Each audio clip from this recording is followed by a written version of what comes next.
Salut tout le monde, aujourd'hui je ne suis pas dans mon cabinet mais dans celui de Jane qui se trouve là-bas. Ici on a Fatou qui travaille aussi avec moi et Jane et Fatou sont des infirmières, mais des infirmières particulières, des infirmières azalées. Donc bah écoutez, je vais vous laisser vous présenter d'abord et puis après vous allez un petit peu définir qu'est-ce que c'est qu'une infirmière azalée. Qui veut commencer? Allez, bon, Allez. puisque c'est mon bureau, on va commencer par moi. Voilà. Salut à tous, donc moi c'est Jane Oberdorf, donc je suis infirmière d'éducation thérapeutique, infirmière azalée, on appelle ça, on a deux noms comme ça, ou infirmière de santé publique aussi. Donc moi j'y suis depuis à peu près 1 an et demi. Ok. Voilà. Et Fatou? Ben moi, pareil, 1 an et demi, on a commencé le même mois, quasiment. Donc, infirmière azalée et aussi infirmière libérale dans le 19e. Et j'adore cet aspect-là d'éducation thérapeutique. Ok, bah écoute, depuis tout à l'heure, on dit le mot azalée. J'avoue que moi-même, je ne sais pas trop à quoi ça correspond l'acronyme. Donc, est-ce que, bah, toi, par exemple, Fatou, tu peux me dire azalée, ça veut dire quoi? Alors, c'est action de santé libérale en équipe. Ok, très bien. Donc, tu travailles en tant qu'infirmière libérale, tu l'as dit. Voilà, c'est ça. Voilà. Et du coup, maintenant, peut-être toi, Jane, tu peux nous dire en quoi justement ça consiste, être infirmière azalée. C'est quoi la spécificité par rapport au fait d'être infirmière tout court, quoi, tout simplement? Ok, alors infirmière azalée, c'est de l'éducation thérapeutique. En gros, on travaille avec des médecins généralistes, on travaille près d'eux, dans leur cabinet, dans leur maison de santé, et on reçoit leurs patients qui ont des problématiques de maladies chroniques essentiellement, et on les prend en charge dans tous les aspects de leur vie, que ce soit au niveau alimentaire, au niveau de leur traitement, de leur expliquer comment ça se passe, de prendre le temps, de voir avec eux ce qu'ils ont compris de leur pathologie, de voir aussi l'alimentation, le sport, enfin l'activité physique plutôt que le sport. Voilà, donc on les accompagne un petit peu tout au long de leur pathologie au sein de leur vie. Très bien. Et du coup, vu l'endroit, je suppose que tu fais ça ici, au cabinet. Moi je fais absolument ça ici. Ok, en consultation. Et Fatou, bah toi je te connais, on travaille dans le même centre, donc pareil, tu as ton petit cabinet. C'est ça. Voilà, tu viens. Et avec Fatou, ce qui est marrant, c'est qu'on partage les mêmes patients. C'est ça. Voilà, enfin, t'en as d'autres, mais en tout cas, j'ai des patients qui sont les mêmes que Fatou, surtout pour le diabète. Oui. Est-ce que tu peux nous dire un petit mot justement sur le diabète et ton rôle dans cette maladie? Alors déjà, je te remercie, cher docteur, de m'envoyer plein de patients. Il n'y a pas de problème. Il me donne plein de travail. Donc, c'est un beau travail de collaboration. Et concernant le diabète, en fait, voilà, dernièrement, j'ai eu un patient qui avait un diabète donc, de type 2 sous insuline lente et j'ai dû revoir avec lui en fait l'intérêt de l'expliquer en fait quel était l'intérêt de son insuline, revoir avec lui aussi la manière de faire ses glycémies et on a revu ensemble toute l'alimentation. Voilà. Et avec Fatou, on a un exemple, on va pas citer tout ça, on reste dans le secret médical, mais par exemple, j'ai en tête un patient découvert de diabète cet été, diabète de type 2, avec une hémoglobine glyquée. Donc, l'hémoglobine glyquée, c'est ce qui permet un peu de refléter l'équilibre du diabète, qui pour le coup était très haute au début. Voilà, elle doit être en dessous de 6,5, et là, elle était à 11-12. Et finalement, avec une prise en charge, on va dire, pluridisciplinaire, toi et moi, bah, au bout de 4-5 mois, en voyant justement les prises de sang, bah, c'est descendu de manière quand même assez incroyable, en dessous de 6,5. Donc très satisfaisant. Très content. Parce que quand on va sur le dossier médical, vu que c'est dans les mêmes locaux, etc., on partage le même logiciel, on voit du coup mes observations et on voit celles de Fatou, voilà, qui s'intercalent. Et puis tout doucement, on voit finalement que la prise en charge permet aux patients d'être mieux soignés, tout simplement. Voilà.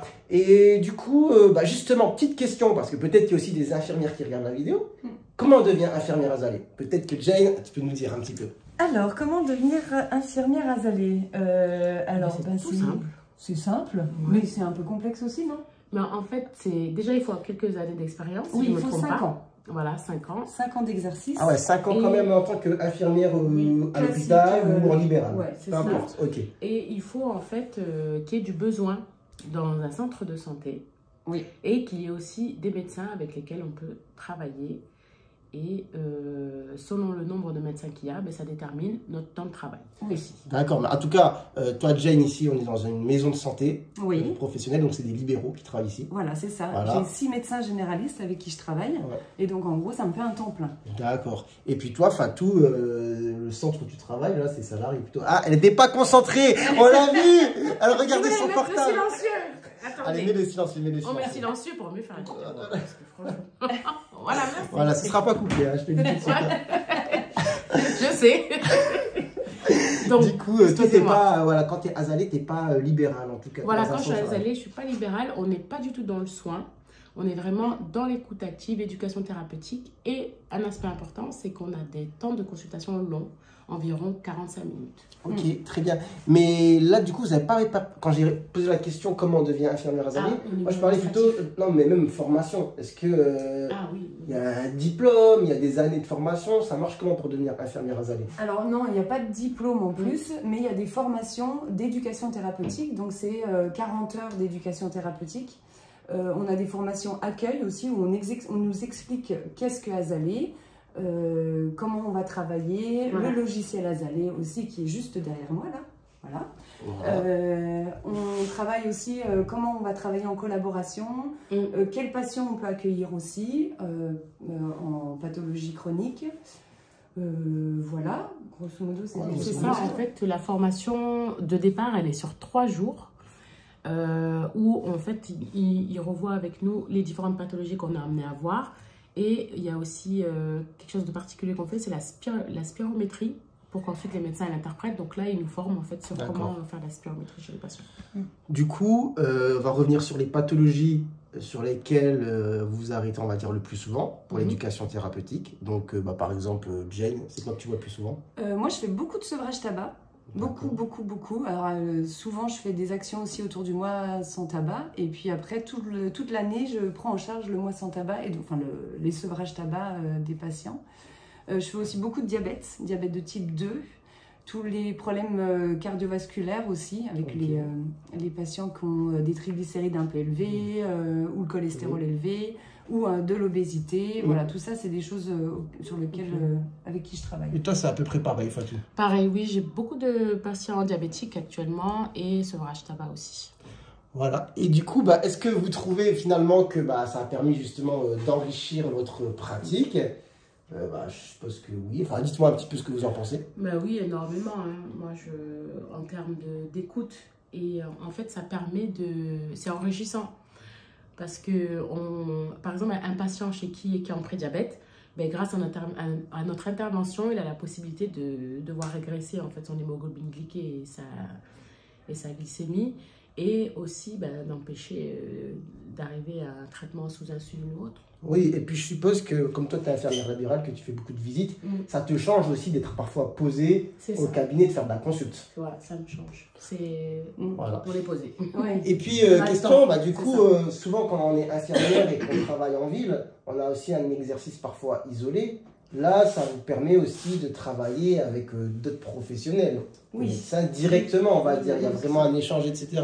Ça, est-ce que tu peux développer un petit peu l'aspect, on va dire, travail en équipe? Oui, alors travailler en équipe, donc on l'a beaucoup avec les médecins dans la maison de santé où je suis. Donc on fait beaucoup de réunions pour rediscuter un petit peu des cas de patients. On fait des réunions aussi pour des situations un peu difficiles dans lesquelles on se sent un petit peu en difficulté.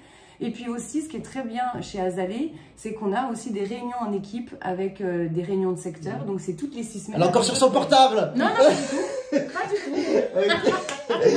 J'écoutais attentivement. Oui, c'est vrai. Je t'ai J'écoute. Pardon, je t'ai coupé. Non, mais voilà, ça, c'est pas de l'écoute active, par exemple. Je suis un mauvais élève. Ouais. Non, mais en tout cas, du coup, et petite question. Azalée, en fait, qui c'est qui vous paye? C'est l'association azalée, donc qui dépend de la CPAM. Voilà. D'accord. Voilà. Donc, vous n'êtes pas payé à la consulte, c'est un genre de forfait. On est salarié. Ah, d'accord, salarié, d'accord. Donc, c'est la même chose qu'un salarié à la PHP ou à l'hôpital.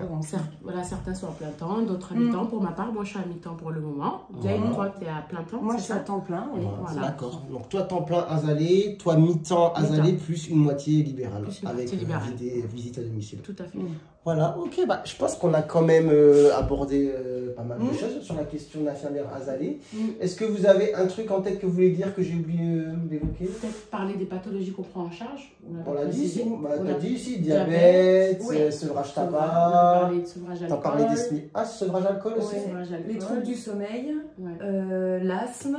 Il y a aussi le BCO compris. Oui. Voilà. On a aussi l'obésité chez l'enfant.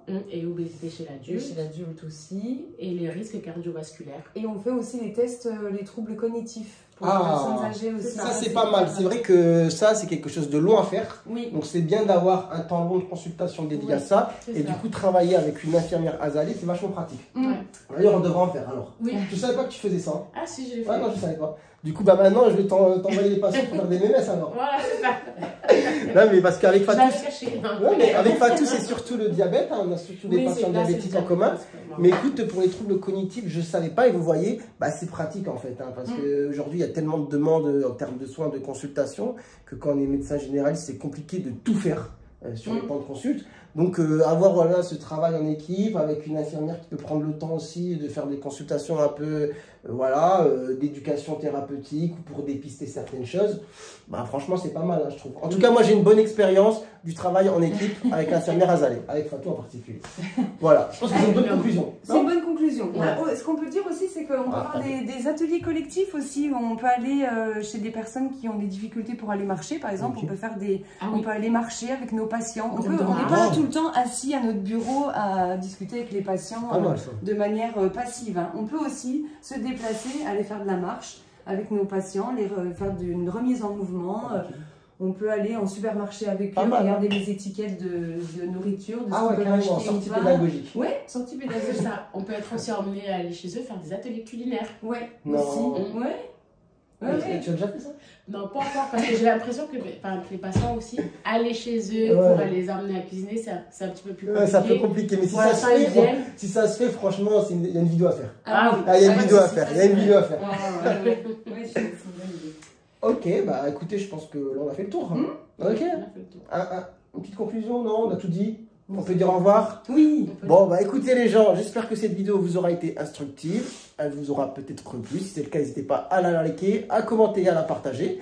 Et nous, on se retrouve peut-être bientôt pour de nouvelles vidéos. Ah, et je peux introduire quelque chose? Oui. Je me permets. Oui. Voilà, je me permets. Parce que Jane est sexothérapeute. Oui, c'est vrai. Aussi. Et du coup, si un sujet sexo, ça vous intéresse, faites-le savoir en commentaire. Dites voilà les questions que vous avez un petit peu en tête et peut-être qu'on fera une vidéo du coup avec Jane sur des sujets de sexologie tout simplement. Voilà. N'hésitez pas. Voilà.